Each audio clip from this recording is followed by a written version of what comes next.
ভোলায় স্মার্ট প্রকল্পের staff orientation অনুষ্ঠিত হয়েছে। Sustainable micro enterprise and resilient transformation smart প্রজেক্টের subsector promoting sustainable growth in poultry subsector through RECP practice উপপ্রকল্পের staff orientation এবং refreshers training সম্পন্ন হয়েছে।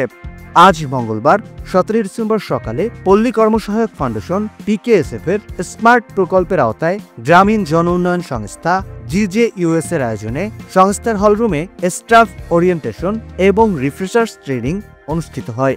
প্রশিক্ষণের উদ্বোধন করেন ভোলা পরিবেশ অধিদপ্তরের সহকারী পরিচালক মোহাম্মদ তোতা মিয়া। বায়োডাইভার্সিটি পরিবেশ ধ্বংস করে কোনো প্রকল্প বাস্তবায়ন করলে সেটা সাস্টেইনেবল করে। অনুষ্ঠানে সভাপতিত্ব করেন গ্রামীণ জন উন্নয়ন সংস্থা GJUS এর নির্বাহী পরিচালক জাকির হোসেন মহিন। আরইসিপি বাস্তবায়ন করতে হবে প্রতিটা ক্ষেত্রে, প্রতিটা জায়গায়। যখনই আমরা এটা বাস্তবায়ন করতে পারবো তখনই আমরা উন্নততর মানুষ হিসেবে নিজেকে আত্মপ্রকাশ করতে পারবো।